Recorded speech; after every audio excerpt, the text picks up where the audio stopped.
Aqui nesta pedra, alguém sentou olhando o mar. O mar não parou para ser olhado. Foi mar para tudo quanto é lado.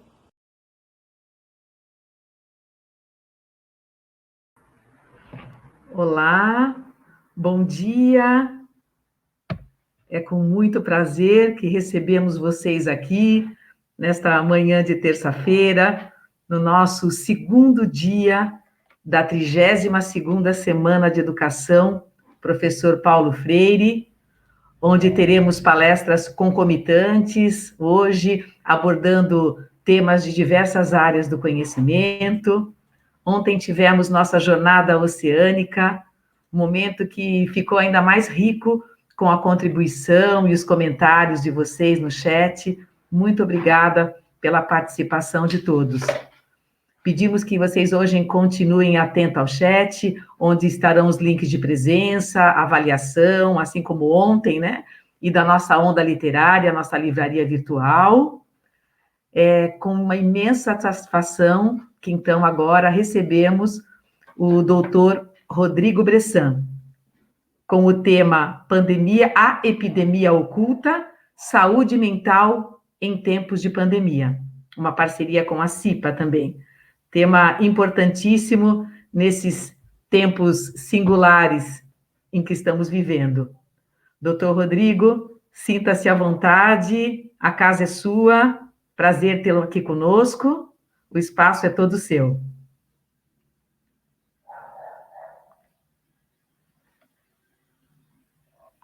Doutor Rodrigo, acho que não estamos ouvindo, acho que o seu áudio está fechado. Ótimo. Obrigada. Ótimo. Bom dia a todos, bom dia, Rita. É com enorme prazer que eu estou nessa jornada aqui da Secretaria de Santos. Eu passei a ter uma admiração através do Haroldo, que tem um contato mais forte com vocês, e a gente tem falado muito sobre saúde mental. Eu costumo dizer que a saúde mental, nesses novos tempos, entrou pela porta da frente. Há muitos anos eu trabalho com isso, eu sou psiquiatra, eu sou professor da Escola Paulista de Medicina e eu sou também professor do King's College de Londres. Eu tenho uma carreira bastante acadêmica, mas há mais de 10 anos, talvez 13 anos, em 2008, eu comecei a trabalhar com escola. E por que isso? Porque eu tinha uma grande produção em áreas de neurociências, de genética, em que a mudança da sociedade era muito distante. E eu tinha uma grande frustração por causa disso. Na medida em que eu comecei a estudar prevenção em saúde mental, foi óbvio ir ter contato com a escola. Esse movimento de ir para perto da escola mudou a minha vida. Com vocês, então, agora eu vou começar, então, a compartilhar a tela. Um minutinho. E aí...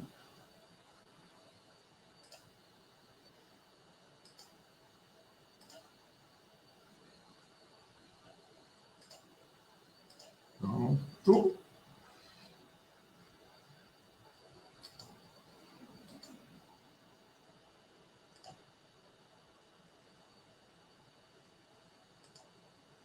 Imagino que agora já esteja entrando e que vocês estejam me vendo a contento. Portanto, a partir do momento que eu comecei a trabalhar em escola, a minha vida mudou porque eu via que a gente podia mudar a realidade das escolas. Eu tenho uma forma bastante séria de fazer as coisas e queria entender como é que é a compreensão sobre saúde mental nas escolas, qual é a compreensão do corpo docente e do corpo discente. E a gente fez uma pesquisa qualitativa, na época, uma aluna minha de mestrado, a Vanessa, ela foi até a escola, a gente tinha contato com o Rodão, ali pertinho da Unifesp, da Escola Paulista de Medicina, e a gente começou a estudar, entrevistar professores e alunos para ver como é que pensavam sobre saúde mental e da onde vinha a informação para o entendimento de saúde mental. E o que eu percebi? Eu percebi que, como a maior parte da sociedade, os professores enxergavam a saúde mental ou como uma coisa idílica, meditativa, de bem-estar puro, ou como algo horroroso, do esquizofrênico que mata alguém, do suicídio e de crises horrorosas. Aí eu vi isso é parecido como a sociedade enxerga esses problemas, e aí o que aconteceu é que essa forma como as pessoas enxergam o problema, eu estou só tentando ver aqui, tá? Eu queria ver se eu conseguia me ver também, mas eu acho que talvez não dê. Vou continuar aqui, então, com a tela inteira, com a tela cheia. Então, o que aconteceu? Eu fui lá conversar com os professores, conversar com os alunos, percebi que todo mundo tinha essa visão maniqueísta ou extrema, dicotômica sobre saúde mental, e aí eu fui ver de onde vinha o conhecimento. A gente fez um mapeamento da rede de sentido dos professores. E o que a gente percebeu rapidamente? A gente percebeu que a informação sobre saúde mental, ela vinha a maior parte da imprensa. E a imprensa, ela é maravilhosa. Agora nós estamos percebendo o quanto a imprensa é importante para o Estado democrático. O quanto a imprensa é importante numa situação de pandemia. É fundamental. A gente tem dados atualmente sobre a pandemia que só ocorrem com tanta precisão por causa da imprensa, até por uma associação da imprensa. Por outro lado, quando ela trata de saúde mental, ela tende a ir para os extremos, a vender jornal, como eu costumo falar. Então, ela leva realmente essa situação de bem-estar convidativa, olha, tem passeios, tem coisas que podem te acalmar, que são muito interessantes, e fala também do outro extremo, que é horroroso. Mas o que é saúde mental mesmo? As pessoas não tinham essa informação. É disso que eu vou tratar rapidamente com vocês, e com mais profundidade. O que acontece com a saúde mental é que as pessoas têm muita dificuldade de entender o conceito de mente. Se vocês forem ver todos os documentos da educação, eles passam pelo raciocínio de saúde mental, mas ninguém sabe bem o que é isso. Então, eu espero que com essa aula a gente possa falar de saúde mental e discutir o que acontece na pandemia do ponto de vista da saúde mental. E até a pergunta se existe uma epidemia oculta. É muito interessante dizer que as visões iniciais sobre a pandemia, elas acabaram sendo transformadas ao longo do tempo. Então, eu vou começar aqui com um raciocínio de estresse. O que é estresse? Qual que é a definição de estresse? Porque ele é importante, porque ele é um componente absolutamente chave de como nós vivemos. O estresse é definido de como o cérebro e o corpo respondem às demandas ou desafios. E os gatilhos mais comuns para eventos estressantes são eventos novos, inesperados, os ameaçadores e os que a gente tem pouco controle sobre eles. Vocês veem aqui, é importante ressaltar, né? Eventos novos, inesperados, ameaçadores e que temos pouco controle sobre eles. Vocês acham que tem alguma ligação com o que a gente está vivendo na pandemia? Acho que ninguém tem dúvida que tem muita relação. A epidemia, a pandemia, ela é absolutamente inesperada e impensável. Até hoje, a única pessoa que eu vi que estava discutindo uma questão de viral, pandêmica, foi o Bill Gates, que já tinha TED Talks falando sobre isso. Então, ela é pensável do ponto de vista do Bill Gates, mas a grande maioria da população e governos tal não tinham como pensar isso. E o que acontece é, na pandemia, a gente tem uma ameaça premente de nós adoecermos, das pessoas em torno da gente adoecerem, de morte e da gente não ter recurso, né? Porque a pandemia tem um componente da doença em si, mas um componente absolutamente fundamental é a falta de recursos, e eu não preciso ensinar isso para as pessoas que trabalham com educação pública. A falta de recursos vem do básico, da alimentação, do suporte para as famílias, e atinge diretamente a educação dos alunos, tá certo? A gente tem um contato muito forte com a Centro-Sul aqui de São Paulo, e teve a oportunidade de trabalhar junto com a Centro-Sul e com a Secretaria da Educação Estadual nesse processo. Portanto, a gente viveu essa situação, e eu espero que a gente possa discutir, mais para o final da minha apresentação, questões ligadas à pandemia, à saúde mental e à educação dos alunos. Rodrigo. Digo. Oi, desculpa interromper seu raciocínio. Agora, tá. O slide não está em modo inteiro, a apresentação inteira para a gente, para que possamos ler melhor. Não sei se você consegue. Agora você mudou para o segundo slide, né? Eu estou, na verdade, já no terceiro slide. Ele não está passando? Não, até alguns segundos atrás estávamos... esse slide do estresse, porque eu vi que você falou com a intenção de que estivéssemos lendo, mas não estávamos no momento desse segundo slide, e ele também não está em tela cheia para nós. O problema é que quando ele estava em tela cheia para mim, estava funcionando. Então, você me avisa, eu vou mudar o slide e você me avisa caso ele não esteja funcionando tão bem. Tá. Se ele estiver... É muito ruim esse modo de apresentação, não? É ruim, né? Não, ele está um pouquinho pequena, as letras estão um pouquinho pequenas ainda para nós. Tá bom. Isso. Então, eu vou voltar para o modo de apresentação, eu vou falar, mudei o slide aí, vocês me avisam se ou não, tá? Então, aqui eu fico aqui com você, obrigada. Eu estava falando de estresse, né? Como o cérebro e o corpo respondem às demandas, os gatilhos mais comuns, né? Os eventos novos, inesperados, ameaçadores e que temos pouco controle. Agora eu estou no terceiro slide, ele passou para vocês? Estamos no slide estresse. Não, então não está passando quando eu estou com o modo apresentação, olha que chato. E agora, vocês estão no... Sim, passou, pandemia. Está no pandemia, tá. Então, eu vou passar mais um para frente. Ele passou para o saúde mental agora? Não. Então, por algum motivo... Ele agora não... passou. Tá, então eu vou passar aqui e volto para a apresentação de novo, para o modo apresentação. Então, como eu estava falando, na questão da pandemia, é inesperado e impensável, existe uma ameaça muito forte, doença, morte e falta de recursos, e o que é fundamental é que houve uma mudança radical dos nossos hábitos, das nossas rotinas e do nosso cotidiano. Então, não tem uma forma mais intensa de determinar estresse, porque a forma como a gente lida com o estresse do dia a dia é montando hábitos, porque quando a gente habitua alguma coisa, a gente diminui o estresse. Todos nós sabemos isso, e os professores são os que mais sabem.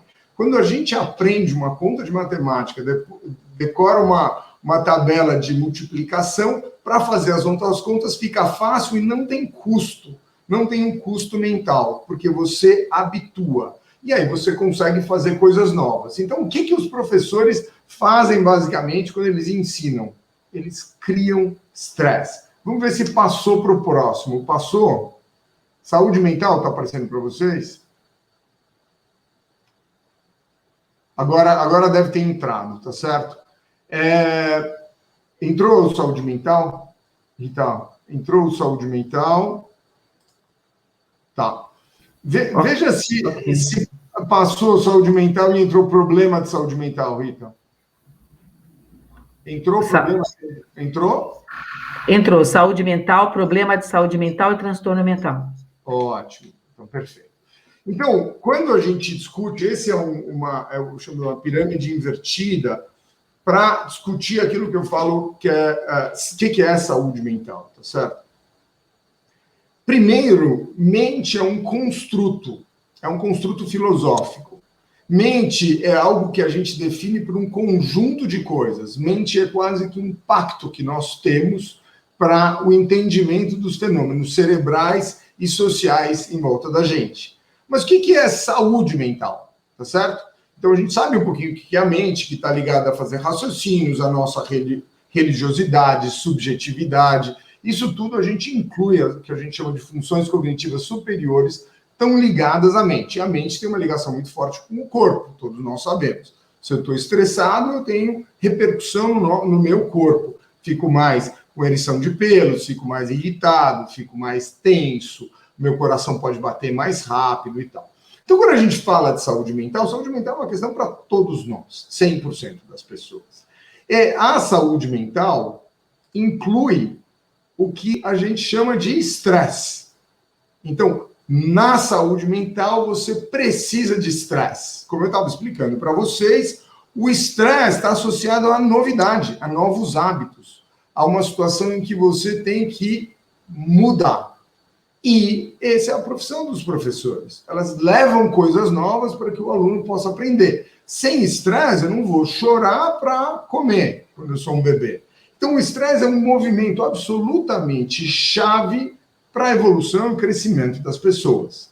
E se a gente quiser operacionalizar de um jeito, vamos dizer assim, simples, mas não simplista, na saúde mental nós estamos operacionalizando vivências como tristeza, ansiedade, medo, tensão, raiva, alegria. Todos esses sentimentos levam um sofrimento, ou mesmo alegria, ou um prazer, uma intensidade que é relativamente leve. Pode ser intenso, mas o impacto dele é pequeno e ele é proporcional ao estímulo que a gente está vivendo. Então, aconteceu um problema, caiu o lápis, ou eu estou com um problema na internet aqui para conseguir dar aula para vocês, eu aumento meu nível de estresse, assim que começa a funcionar, eu tendo a diminuir. Portanto, didaticamente, a gente pode dizer que o sofrimento é leve, o impacto é pequeno ou proporcional ao estímulo e a duração é curta. Aí tem uma outra coisa que é o que a gente chama de problema de saúde mental. Eu espero, Rita, que esteja aparecendo na tela problema de saúde mental, caso contrário, você me interrompa. Então, o que é problema de saúde mental? Problema de saúde mental não é uma coisa que está entre os diagnósticos. Problema de saúde mental é algo que está ligado a um estresse maior e é um estresse que a gente tem dificuldade de lidar. O que é muito importante a gente falar aqui? O estresse, por exemplo, da pandemia, ele é meio comum. Todos nós temos a questão de isolamento, todas as questões que nós sabemos bem. Mas, para cada um de nós, ele é diferente.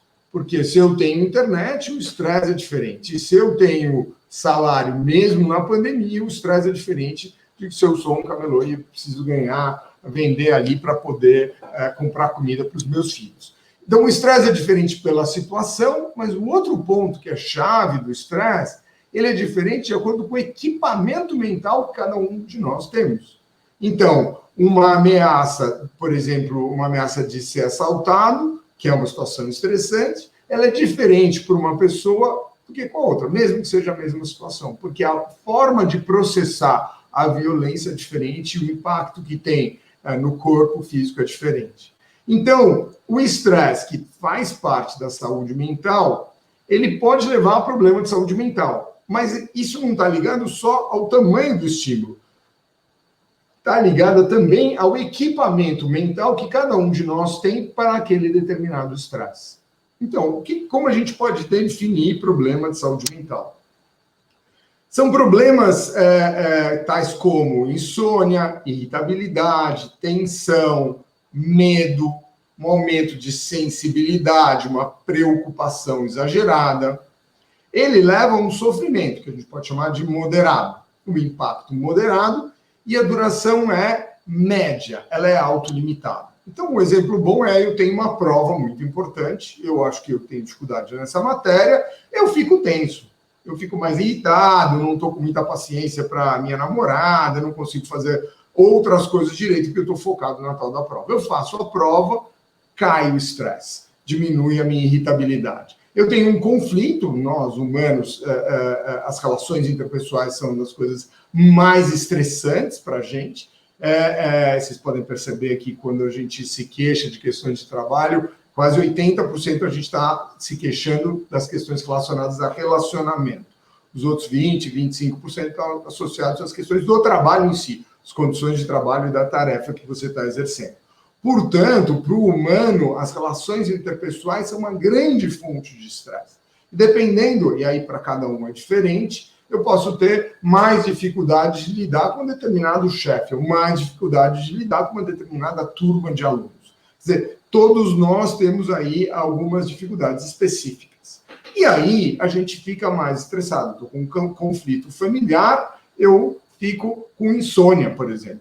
E essa insônia tende a melhorar na medida que esse conflito ele é equacionado, tá certo? Então, o que eu estou falando aqui? Eu estou falando da forma como a nossa saúde mental opera.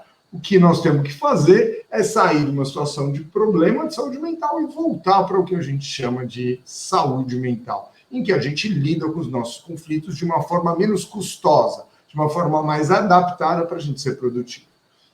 Rodrigo, acho que não está mudando. Não está mudando? Mudou agora? Estamos na saúde mental ainda. Tá, então o problema de saúde mental está aqui. Então, a gente vai ter, então, que usar um... Rodrigo, isso, agora você ampliou. Se você colocar no F5, será que não melhora? Ou na tacinha ali embaixo? Então, o F5, vocês estão vendo mudar? Não estão, né? Não, está difícil para ler. Agora você está vendo? Não, vocês estão vendo?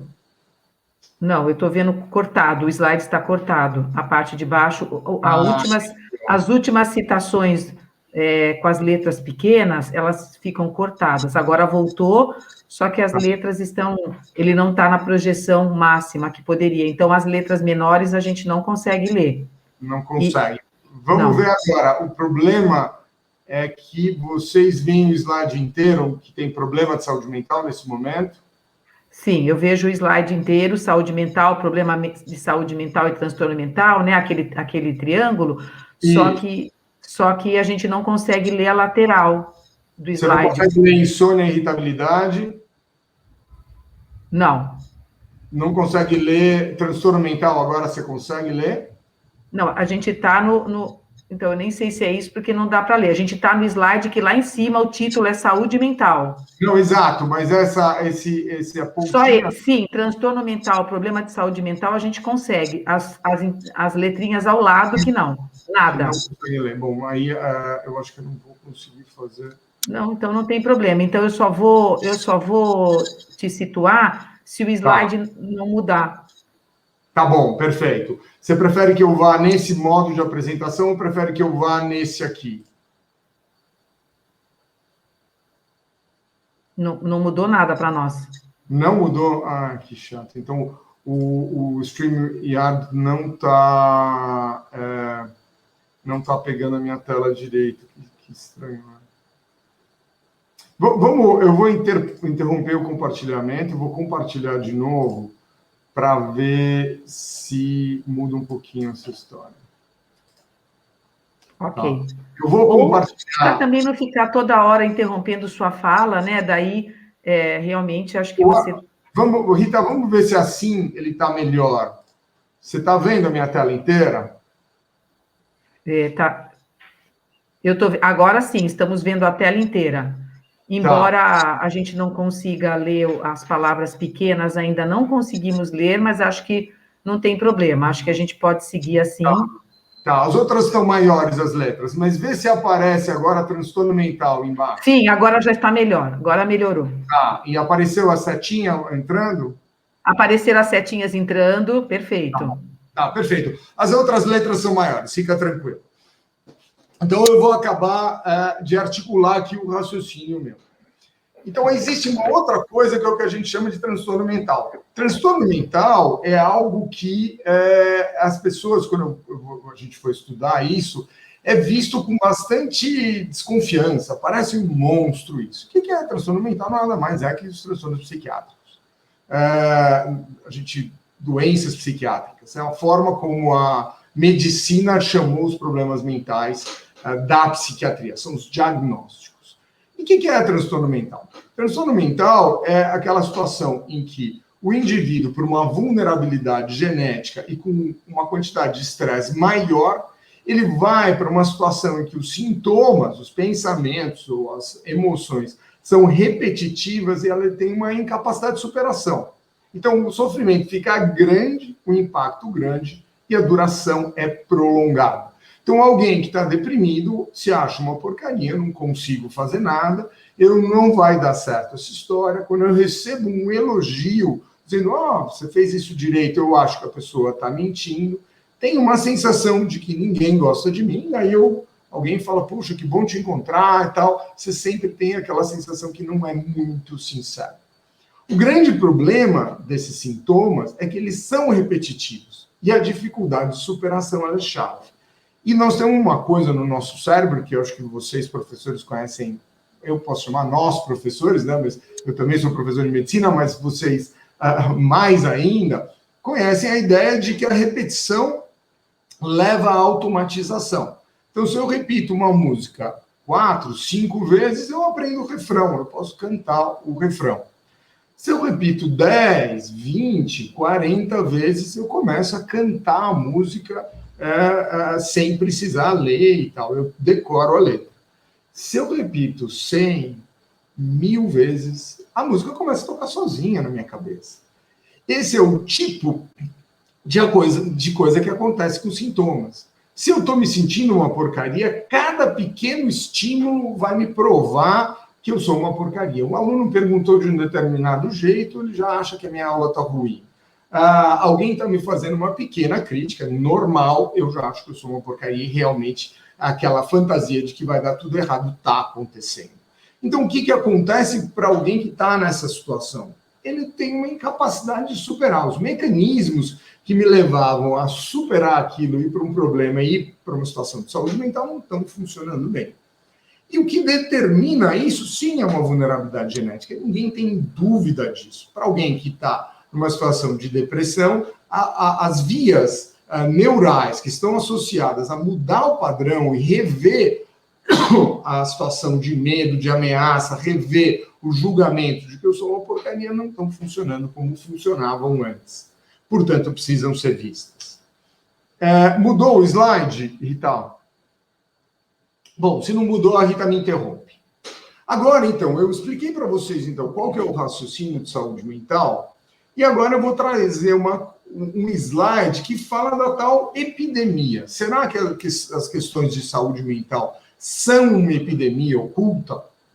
Então, como é que se estava pensando no início da pandemia? Que a gente tem 4 ondas. A primeira onda é das complicações de saúde relacionadas ao Covid, tá certo? A morte, a insuficiência respiratória, todas as questões da fase aguda. A segunda onda estaria ligada às complicações urgentes não relacionadas ao Covid, tá certo? O que acontece é que você fica com insuficiência renal, você fica com problema de pulmão e tal, e você começa a ter problemas. Essas 2 ondas a gente viu e está vendo, né, ao vivo.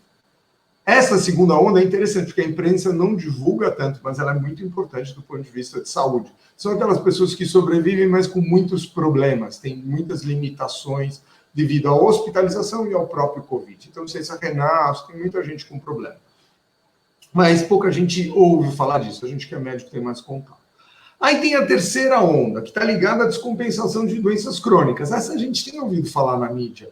São os problemas de coração, os problemas de câncer que não foram tratados adequadamente. Então, houve uma redução da assistência, cirurgias que foram adiadas, tal. Então, esse é um outro problema que está acontecendo, está começando a aumentar, por exemplo, a mortalidade por câncer, que não foi tratado no pico da pandemia.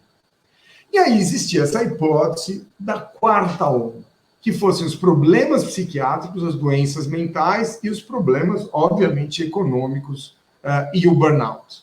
Então, aqui o que eu vou discutir com vocês é esta quarta onda.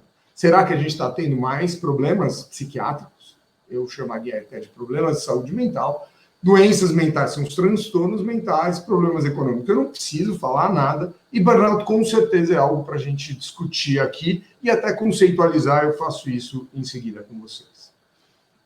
O que é importante, só para botar em perspectiva, entrou um novo slide sobre impacto dos transtornos mentais, que então, se não entrou para vocês me falam. O que é importante a gente discutir? O que acontece do ponto de vista da sociedade? Então, primeiro, quais são os transtornos mentais mais comuns? Está aí a depressão, os transtornos de ansiedade.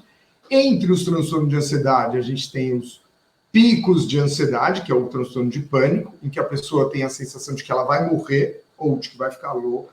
É uma das sensações mais horrorosas que você pode ter. Em geral, as pessoas procuram um pronto-socorro porque acham que vão morrer do coração. E o problema é o quanto essa ansiedade é aguda e faz a pessoa sofrer, mas também está muito associado ao medo de ter novos episódios. Aí tem um outro transtorno que também é bastante comum, que é a ansiedade generalizada, que é você ficar num nível de ansiedade muito alto o tempo inteiro. Você fica numa hipervigilância, toda hora está suando, toda hora está muito nervosa e tende a se adaptar mal aos desafios da realidade quando sobe o estresse. Aí você também tem as fobias, que tem um impacto um pouco diferente, o transtorno bipolar, em que tem pessoas com depressão e com o que a gente chama tecnicamente de mania, mas é uma exaltação do humor, e essa variação é por fases. Então, as pessoas têm fases de ficarem mais deprimidas e fases de ficarem mais aceleradas. Essa coisa que de manhã, de tarde, a pessoa vai mudando, que a gente chama de bipolar, na verdade não é isso, é mais uma oscilação de humor, que é um pouco diferente da doença em si. Você tem a esquizofrenia, que as pessoas podem ouvir vozes e ter a sensação de que está sendo perseguido, que são os delírios. O transtorno obsessivo compulsivo, que é a ideia de que você fica checando ou muito preocupado com contaminação. Sintomas obsessivos cresceram muito numa situação de pandemia. Acho que todos nós temos sintomas obsessivos, todos nós temos sintomas de ansiedade.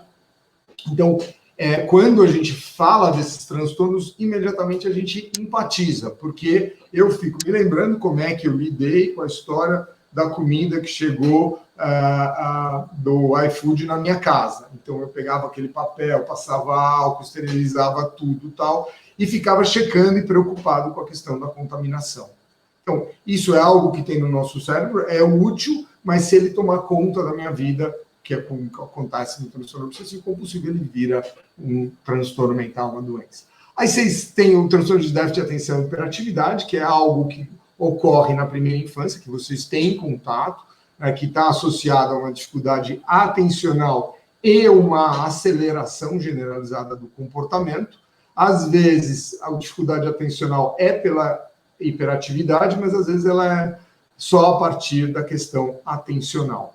Sempre que eu falo disso, eu tenho medo de falar disso. Por quê? Porque as pessoas tendem a falar, eu também tenho momentos que eu fico super ativo e muito elétrico, e eu também tenho momentos ou fases, eu também tenho uma dificuldade atencional. Quem não tem dificuldade atencional?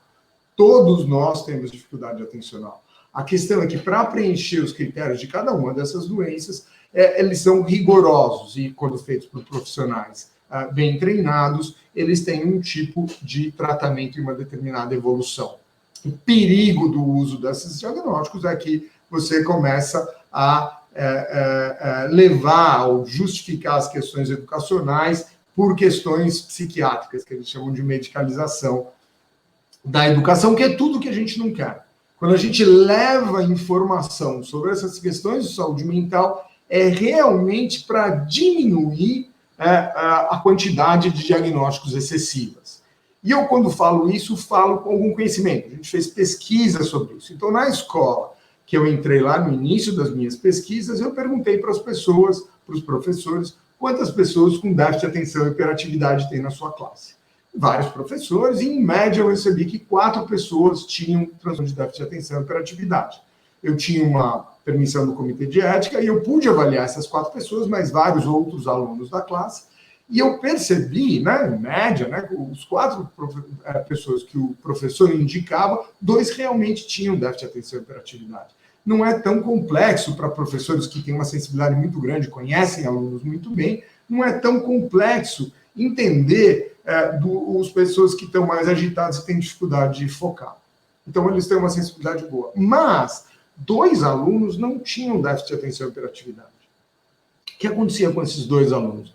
Um tinha um problema de aprendizado, e a desatenção estava relacionada ao problema de aprendizado, e o outro tinha um problema familiar, social.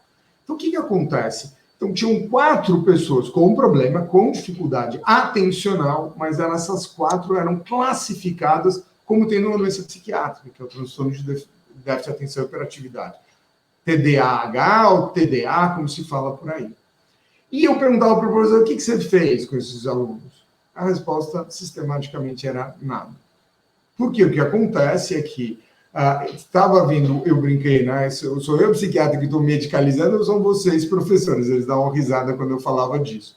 E quando você fala que tem um transtorno, paralisa. Então, o que a gente precisa é investigar quem está com essa dificuldade para que a gente possa cuidar de quem tem o transtorno e cuidar das outras situações educacionais de aprendizado, e as questões sociais, elas precisam ser encaminhadas. A gente não pode ter uma mega onipotência achando que você vai resolver tudo, mas a gente tem sim que poder ajudar essas pessoas. O transtorno de déficit de atenção e hiperatividade, para a grande maioria das crianças, ele é bem tratado, você tem uma boa resposta. É que a gente tende a ter aquele aluno que tem dificuldade, tem déficit de atenção e hiperatividade, que não vai bem, que mesmo com o tratamento não vai bem. Isso acontece também, acontece em toda a medicina, mas a grande maioria responde bem.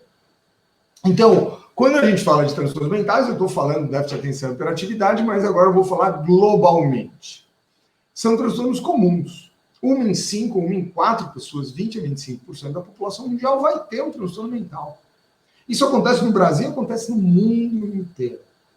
A gente sempre achava que transtorno mental era uma coisa de país de primeiro mundo. Depressão, ansiedade é de quem já ganhou a vida, que já está tudo bem, são sociedades que não tem mais para onde ir. Não é verdade. Inclusive, suicídio, as taxas de suicídio não são maiores no Japão e na Suécia. Elas são maiores na Turquia, elas são maiores em países em desenvolvimento ou com um serviço de saúde pior.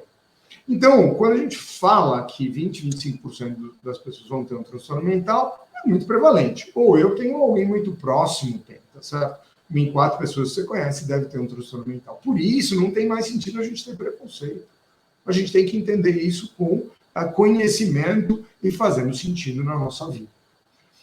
O que acontece quando eu digo que 20, 25% da população vai ter um transtorno mental ao longo da vida? Não é que tem para o resto da vida, tem em algum momento.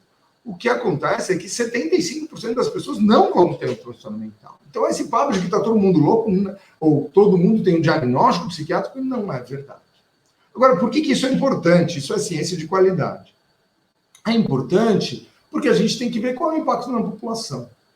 Ele leva à incapacitação. Então, 1 em 20 pessoas que têm um transtorno mental vão ter um nível de incapacitação. Então, se a gente pensar 1% de 20% vai dar 1% da população mundial incapacitada por um quadro de problema de saúde mental. O principal é a depressão. A grande maioria das pessoas com depressão trata, melhora. Então, pensa assim como indivíduo. Eu tenho um transtorno mental e eles estão me dizendo que 1 em 20, 5% vai ficar incapacitado. O que eu tenho que pensar? Eu tenho que me tratar. Se eu me tratar, fizer um diagnóstico precoce, um tratamento efetivo, eu vou diminuir muito a chance de eu ficar incapacitado. Isso é verdade para o indivíduo, e é assim que a gente pensa. Mas para a população, é muito grande esse número. Vejam a quantidade de gente afastada, ou afastada temporariamente, definitivamente por depressão, entre os professores. Eu não preciso falar isso para vocês. Vocês sabem disso. Professores são especialmente vulneráveis para essa situação, e eu vou discutir isso com vocês melhor. Existe toda uma discussão de que essa é uma questão de distorção de laudos e tal, mas quando você vai ver os números, pode até haver uma distorção de laudos, alguma coisa desse tipo, mas ela é muito pequena. O fenômeno é assim e é assim no mundo inteiro. Qual é o outro ponto muito importante? O início dos transtornos mentais, ele é precoce. 75% ocorre antes dos 24 anos. Então, se a gente quer prevenir essa cabeça que eu falei para vocês, a gente tem que ir cedo. Agora, o que é mais importante é que 50% começam antes dos 14 anos. Quando eu falo isso para vocês, fica óbvio o papel que vocês, professores, têm na prevenção de transtornos mentais, e também é óbvio porque eu estou conversando com vocês e porque eu foquei a grande parte da minha carreira nisso. E, obviamente, tem um alto custo, tá certo? O alto custo do ponto de vista de sofrimento, de custo direto de tratamento e custo indireto, que é você impede que a pessoa trabalhe ou tenha uma cronificação. Agora, qual é um dos maiores desafios da contemporaneidade? A gente tem alguns. Um é a complexidade. O cérebro é o órgão mais complexo que a gente tem. E a beleza do cérebro é que ele é estruturado com uma base genética que a gente tem, mas ele é estruturado de uma forma diferente dos outros órgãos, baseado em experiência. Então, o nosso fígado, a nossa mão, ela é determinada de acordo com as experiências. Se eu jogo tênis, minha mão é de um jeito, se eu escrevo é de um jeito, se eu não escrevo é de outro jeito. Se eu sou pianista é de outro jeito. Então, você entende na mão como fácil é isso. Mas o cérebro, ele é estruturado em cada um dos contatos desde o início. Por isso a gente sabe muito bem o quão importantes são os cuidados maternos, a primeira infância, e o quão é importante o papel da educação. Na pandemia, a gente vê isso, no meu modo de ver, ainda mais, porque os professores, as pessoas estão sentindo falta do contato que elas têm com os professores. Agora, o que é um grande desafio, já que você tem cifras altas, você está controlando as outras doenças, câncer vai ser controlado, os problemas cardíacos eles estão sendo afastados, eles começam realmente depois de 50, 60 anos. Os grandes problemas dos indivíduos entre 10 e 40 anos são transtornos mentais. O problema do adolescente é transtorno mental. Todo mundo meio que sabe disso intuitivamente, mas isso está nos dados. E o grande problema é estigma e preconceito. A gente tem uma corte que a gente acompanha de 2.500 crianças por 12 anos, crianças e adolescentes no Rio Grande do Sul e aqui, que agora tem 20 anos por aí, e a gente vê que mesmo para o transtorno mental, o maior fator de não busca de ajuda, né, de dificuldade de buscar ajuda, é o preconceito. Não é a falta de serviço, não é a precariedade, não é a renda. É o preconceito, que leva a atraso no tratamento, piora e cronificação, sofrimento e solidão. Eu não preciso falar muito sobre isso.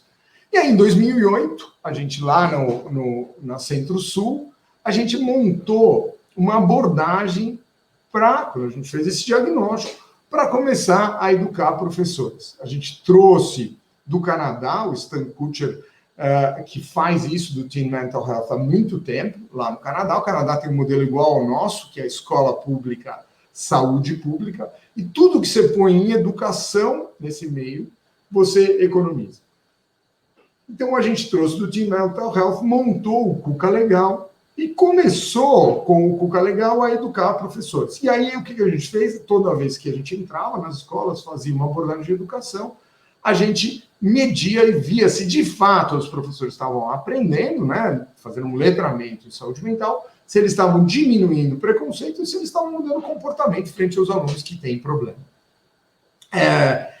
Isso também é bem claro, 14% dos alunos, né, entre 6 e 20 e poucos anos, os 18 anos, quer dizer, tem um problema de saúde mental. Então, não é uma opção para o professor ter ou não ter alguém com problema de saúde mental na sua classe. Mais ou menos, você vai ter 1 ou 2 pessoas com depressão, 2 pessoas com quadro de ansiedade e 2 pessoas com transtorno de déficit de atenção e hiperatividade. Então, esses casos, eles já estão na sala de aula.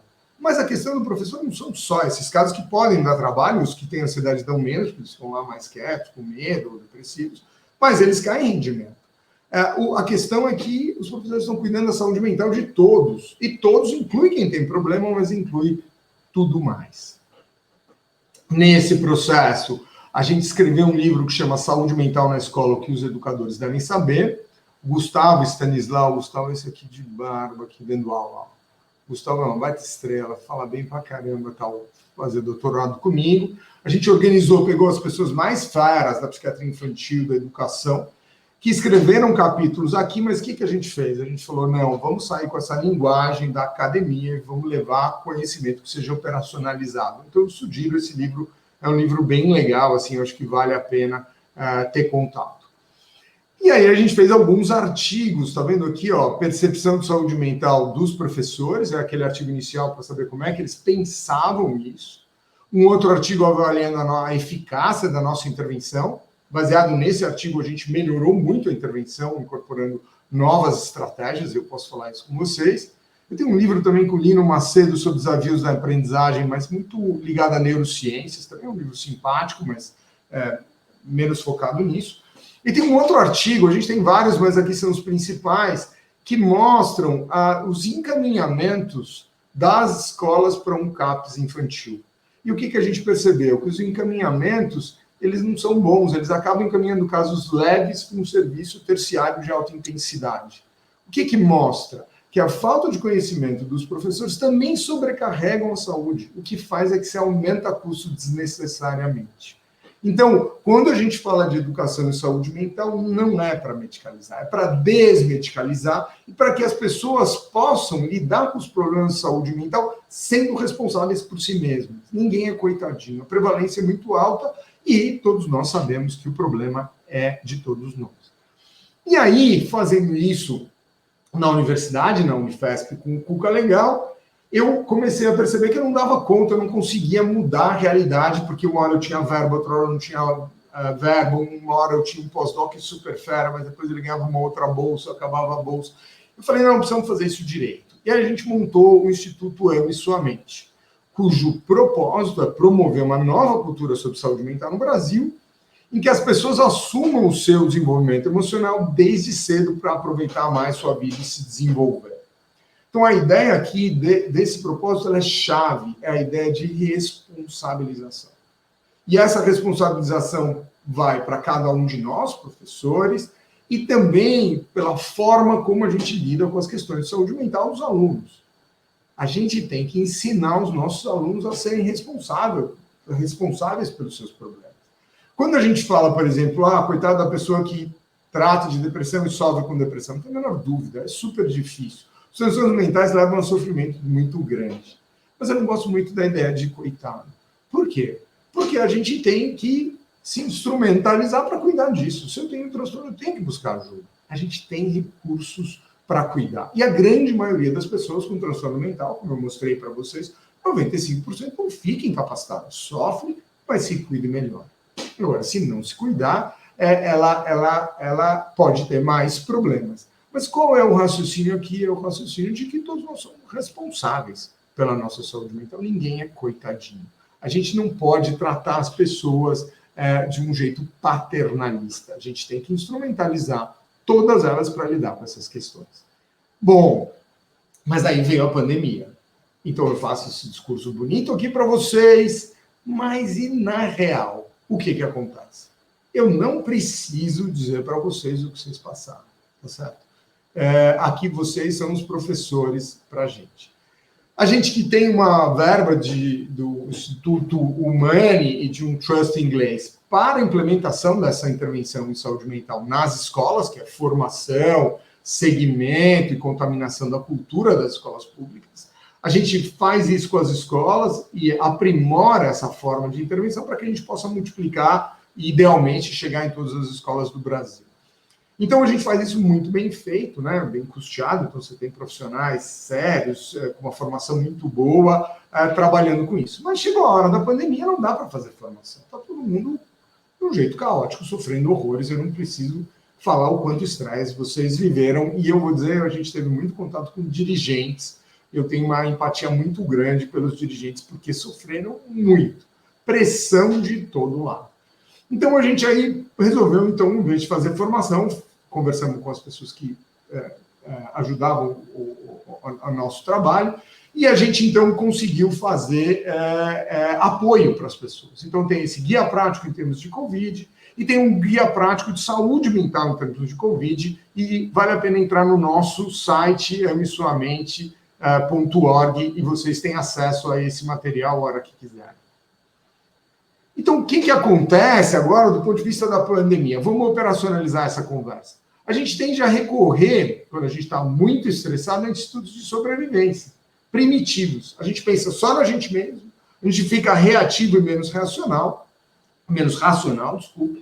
Piora a nossa percepção de tempo e tudo parece muito urgente, e a gente reage como se fosse uma criança com cérebro primitivo, ou cuidar de mim. As emoções, nessa situação, elas tendem a ser contagiosas. Vai dar tudo errado, todo mundo acha que vai dar errado. Vai acabar o papel higiênico da prateleira do supermercado, as pessoas saqueiam os supermercados.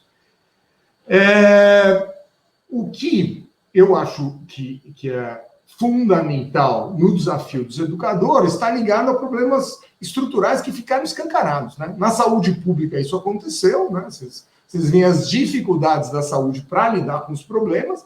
Por outro lado, isso é importante falar, mostraram também o quanto o SUS pode ser útil, né? Se a gente tivesse quantidades de vacina necessárias, o nosso SUS era capaz de vacinar a população muito rápida. Então, a gente mostrou as fraquezas, mas também mostrou as suas potências. Na educação, isso ficou mais difícil, tá certo? Um dos principais fatores estressantes é a questão de escassez de recursos para a própria sobrevivência, mas quando a gente vem para a educação, é a dificuldade aí de fazer educação à distância. Para diferentes faixas etárias, né? Isso é muito bem discutido. Eu não vou entrar nesse mérito, porque eu acho que essas são discussões que vocês fazem normalmente. E o que acontece com o professor? Ele sofre pressões de todos os lados. Da sociedade, dos pais, dos gestores, das famílias e das questões de política, que é volta, não volta, como é que as associações de professores se posicionam, as questões, né, de sindicato e tal. Então, o professor, nesse momento, e a gente fez alguns levantamentos, ele não está visto, agora está mudando um pouquinho, como o elemento fundamental, uma das pilastras da nossa sociedade, tá certo? Até a gente estava fazendo uma campanha no Instituto de valorização dos professores com esse raciocínio do quão importante é esse papel. O que a gente quer fazer quando a gente está com um problema de saúde mental? É ao contrário dessa reação desenfreada ao estresse. A gente tem que conseguir pensar. E para pensar, para diminuir essa ansiedade, a gente tem que ter um pouco de autoconhecimento. O que está acontecendo comigo que eu não estou conseguindo? Então, eu não tenho uma resposta, mas eu tenho que perceber que eu não estou conseguindo. Por que será? Você pensa em hipóteses, mas a tolerância à minha dificuldade ela é absolutamente chave. A gente precisa desenvolver autocompaixão. O que acontece com professores e quando vão lidar com a tecnologia é que os alunos eles são nativos na língua tecnológica. Nós aprendemos depois. É igual aprender inglês adulto e já nascer falando inglês é muito diferente. Então, a gente sofre e tem que tender a falar, eu não sei tanto. A gente tem que tolerar as nossas limitações. Para poder pensar, resolver problemas e criar. Uma das coisas absolutamente chaves é a rotina. Então, foi fundamental para lidar com a pandemia, quando a gente estava isolada, a rotina. Mas tem um problema, e as pessoas estão com dificuldade de ver isso. Voltar parece fácil, porque parece que a gente vai voltar ao que a gente tinha. Não é verdade. A gente vai ter dificuldades de voltar, porque as rotinas mudaram novamente, e elas não são as mesmas. Então, a gente tem que saber que é uma novidade, de novo, um fator estressante.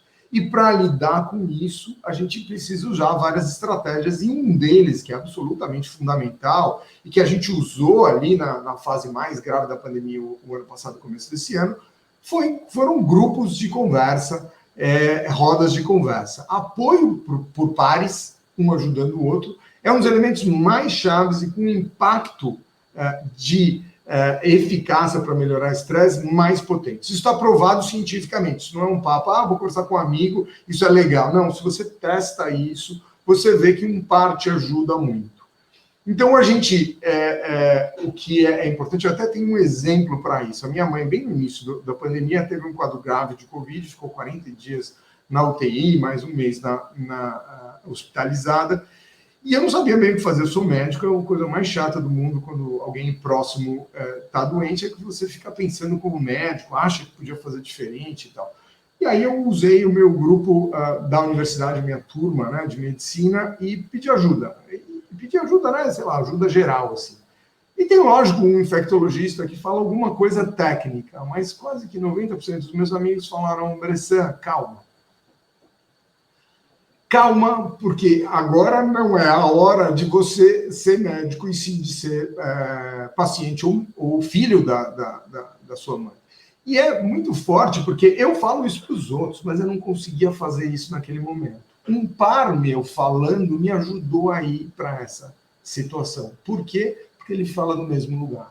Quando eu falo isso para vocês, da minha experiência pessoal, eu quero falar para vocês do quanto é importante vocês estarem conversando com pares no dia a dia, mas também em grupos, porque isso valida e ajuda muito.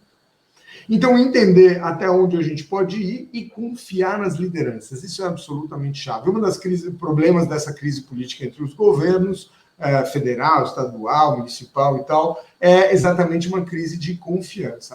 Confiar nas lideranças é chave. Se a pessoa está dizendo que tem que voltar, não tem que voltar, eu tenho que acreditar que ela lida com uma quantidade de dados enorme para a tomada de decisão.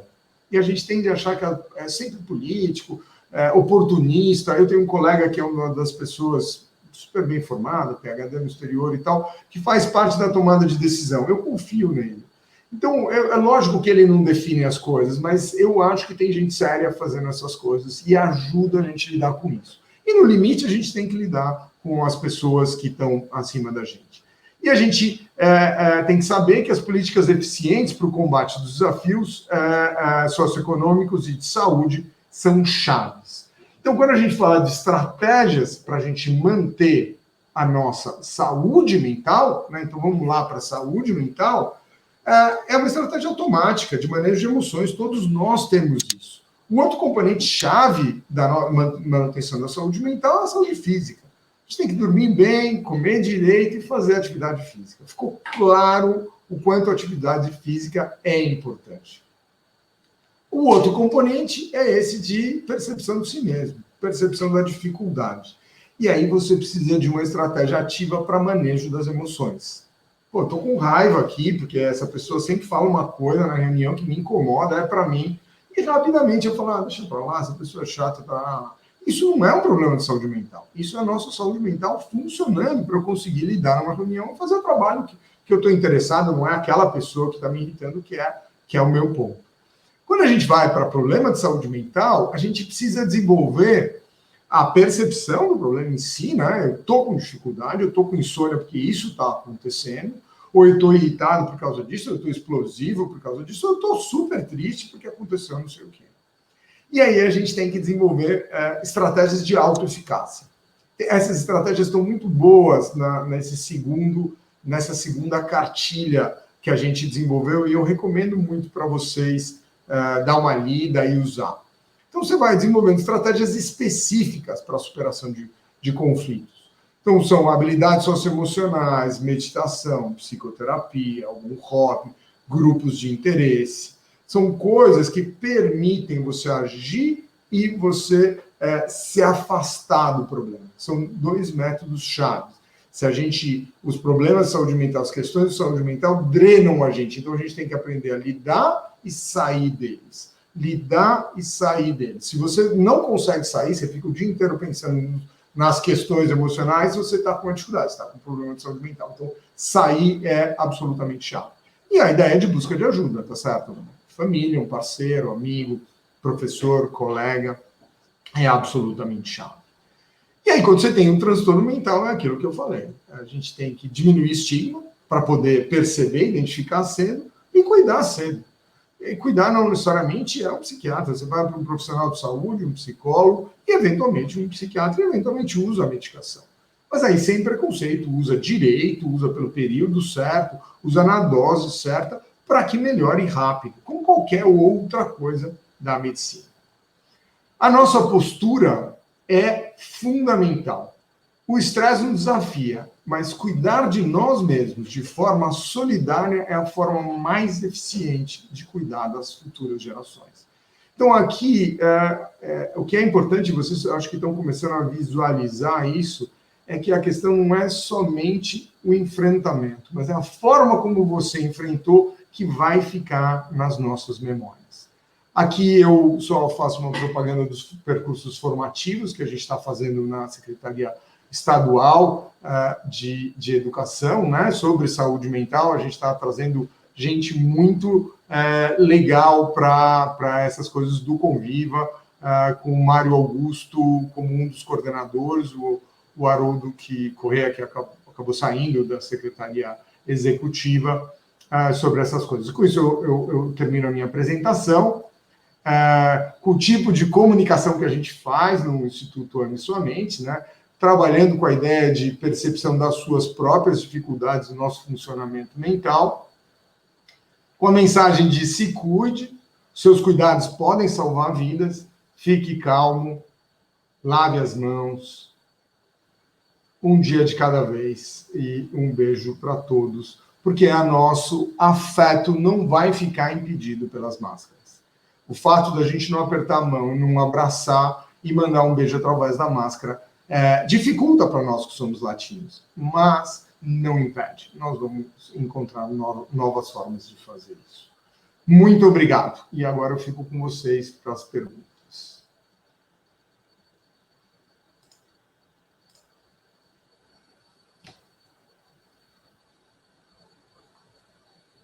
Eu não estou ouvindo a Rita. Agora me ouve? Agora me ouve?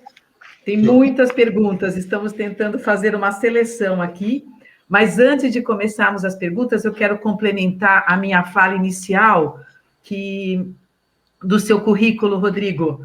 O doutor Rodrigo, ele é médico psiquiatra, com PhD, enquanto você toma uma água, né, Rodrigo?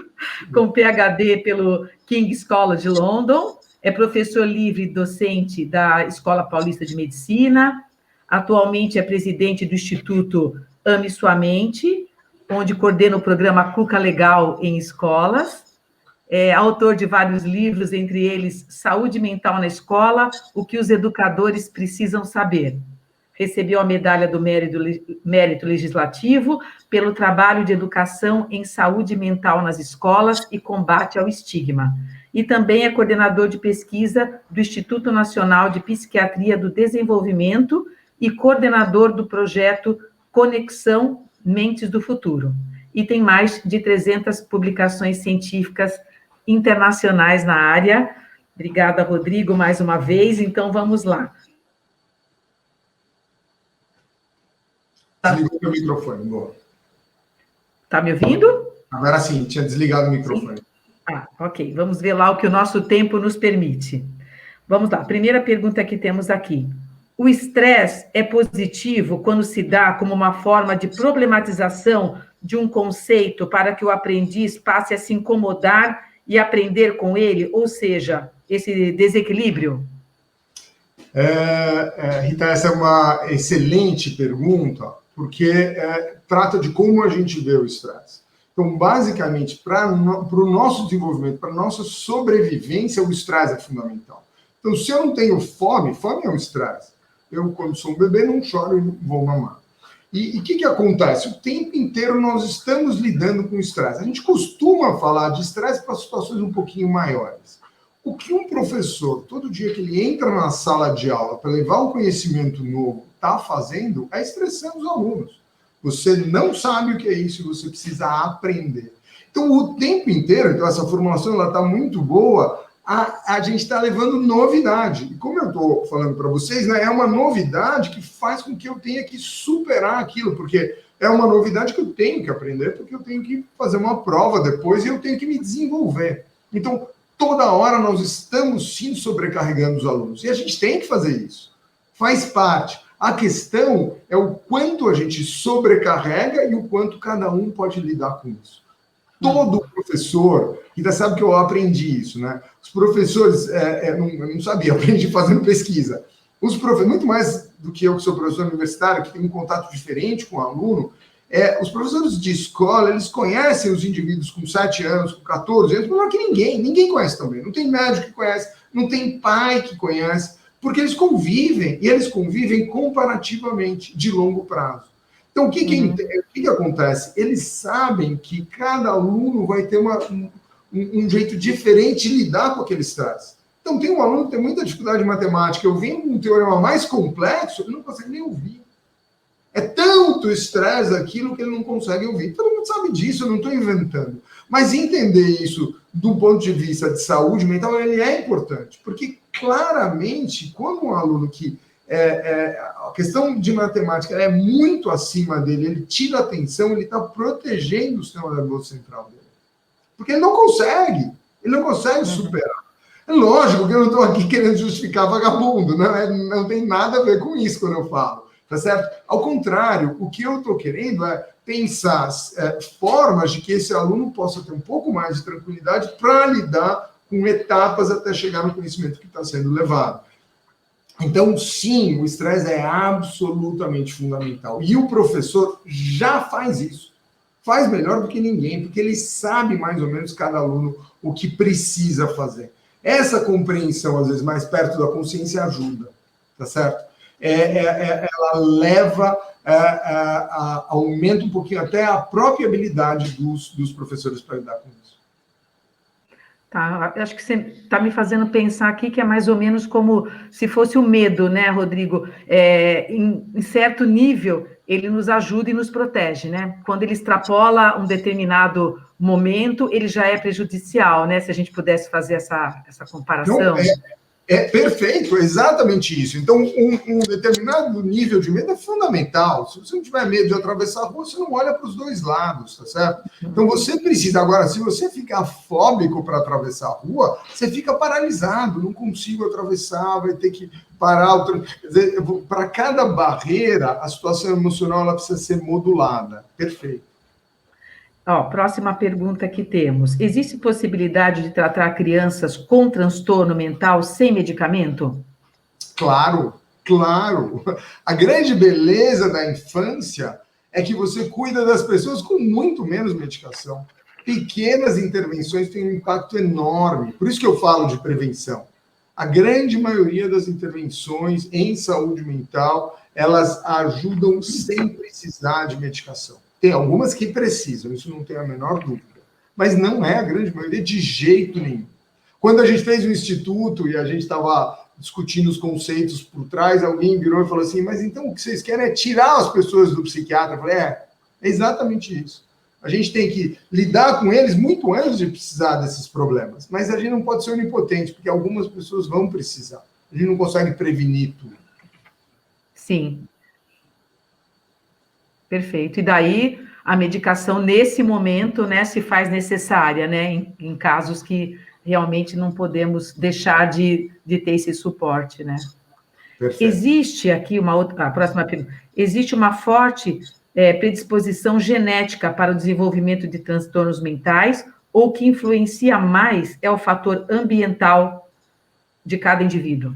Você sabe que é sempre um balanço para a saúde mental e para tudo mais. Para câncer, para problemas cardíacos. A cardiologia é um dos modelos para a saúde mental que a gente quer. Antigamente, a gente não entendia coração, não entendia que fazer exercício e comer bem protegia o coração. Quando a gente entendeu isso e ganhou, está na cultura, todos nós fazemos prevenção cardíaca o dia inteiro. Todo mundo está preocupado em comer direito, não mais que a gente tem oferta de comida exagerada. Então, com saúde mental, a ideia é bem parecida. A gente tem que lidar com o estresse ambiental e a carga genética ele não consegue mudar, tá certo? Então, tem pessoas que têm muitos parentes, têm uma predisposição maior, mas elas não têm problema, porque elas conseguem metabolizar essas questões. O que é a chave lembrar, eu mencionei na minha palestra, mas é entender que uma das maiores fontes de estresse é a forma como a gente lida com os humanos, a complexidade da nossa sociedade. Então, a gente tem um papel aqui no trabalho, tem um papel entre os nossos colegas, tem um papel na internet, tem um papel... Quer dizer, você vai como pai, como na família grande, é muito complexo isso. Então, esse é realmente um mega desafio. E a gente tem que se preparar para isso. Não adianta falar mal só. É muito chato, a pessoa é chata e tal. Não, a gente tem que cuidar disso ativamente. Perfeito. Que ótimo, né? A gente saber que o nosso meio pode influenciar a nossa vida, né? Que a gente não vem pré-determinado a ter um único caminho, né? Que as nossas experiências, né, individuais, elas podem sim, as nossas escolhas podem somar naquilo que nós somos, né? A próxima. Eu posso só complementar, e para os professores, para os educadores, isso é óbvio, porque a gente sabe o impacto de você aprender a língua aqui e aprender aqui, aprender a escrever aqui e ali. porque você tem janelas de oportunidade, e isso vale para vulnerabilidade também para doenças, entendeu? Uma criança que sofre bullying, não tem aparo na escola e tal, ela desenvolve mecanismos de ansiedade ou de agressividade que vão levando ela a ter mais problemas para frente. Então, bullying é doença? Não, de jeito nenhum, mas se a gente consegue proteger uma situação desse tipo, cuidar de uma situação desse tipo, evita que essa criança possa ter uma depressão ou um problema desse tipo. A outra coisa que é óbvia, né? Alguma criança desviante, é muito comum em déficit de atenção e hiperatividade, que não se adapta na escola, tem um risco maior de usar drogas. Um dos motivos não é só cerebral, é porque ela não se adapta, ela não se sente fazendo parte daquela comunidade. Então, qualquer uma dessas intervenções, elas são preventivas para as próximas etapas. O professor sabe disso profundamente, né? O que aumenta ainda mais a nossa responsabilidade, né? E aí eu digo não só dos professores, de seres humanos, enquanto somos vivendo numa sociedade que temos que olhar uns para os outros e perceber, né, o que a pessoa que está ao nosso lado, o que ela está precisando, de que tipo de apoio, né? Vamos lá, então. Acho que temos tempo ainda. Algumas crianças podem apresentar comportamentos similares aos da fobia. Podem ser hereditariedade ou por ação reativa ao meio em que vivem. Acho que está até relacionado com isso que você respondeu. Eu acho que a resposta é a mesma. A vulnerabilidade genética e o ambiente. Podemos dizer que uma dificuldade que a criança tenha se potencializa e pode ser levada a uma ampliação até que possa gerar um transtorno, ou seja, poderia ser evitado na base? Também tem a relação com que você... O mesmo raciocínio, ele opera para todas as coisas, mas tem um raciocínio que eu acho legal, é que a superação das dificuldades faz maior, a ideia da resiliência ou da superação. Isso é absolutamente chave e tem a ver com a pandemia, tá certo? A forma como a gente supera, a gente fica mais forte para os próximos desafios. E que bacana ver que também as perguntas estão todas entrelaçadas e ficam girando nesse mesmo ciclo que você está nos colocando, porque, olha, o estresse pode ser sanado com atividades físicas? Se sim, você também já disse isso, né? Que o que a gente já conhece enquanto sociedade, o que nos faz bem, né? O que é preventivo, o caminho seria esse. Né? A atividade física é um remédio, tá certo? Para a gente lidar com o estresse. Então, a gente não sana, porque é um problema de fora, o estresse, mas a gente faz com que a nossa reação ao estresse seja mais eficiente. Sim, perfeito. Nossa, as pessoas estão aqui, né, no chat que você não está acompanhando, Rodrigo, mas muito interessadas na sua fala. Vem várias perguntas, né? Nós não fizemos nem metade, também peço desculpa, né, a quem está nos assistindo, porque temos um limite de tempo, mas também não faltará oportunidade para estarmos com você novamente.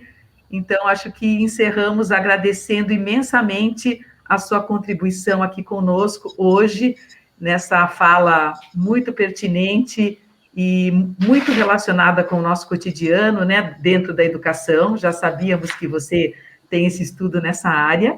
Teremos também novamente você, né, às 1h30, né, Rodrigo? De novo conosco, na parte da tarde. Então, termino agradecendo, não sei se você quer fazer alguma consideração final. Agradeço a Jéssica também, nossa intérprete de Libras, e mais uma vez a sua presença. Muito obrigado, Rita, é um enorme prazer o convite, eu fiquei muito honrado com ele. Eu agradeço a Jéssica e a Priscila, né? Eu fico impressionada com a capacidade de comunicar que elas têm, né? E faz toda a diferença. Para mim, toda vez eu me surpreendo, eu falo, nossa, olha que legal que elas conseguem. E agradeço, e talvez em algum momento a gente possa levar, né, a formação do Instituto Ame Sua Mente em escolas aí para Santos. Vai ser muito legal. Com certeza já estamos em conversas, né? Obrigada. Então, um forte abraço para você, Rodrigo. Agora teremos a nossa próxima palestra, né, às 10h30, que vocês sigam conosco aqui nas nossas programações. Um abraço, Rodrigo. Prazer falar com você. Até mais tarde. Até.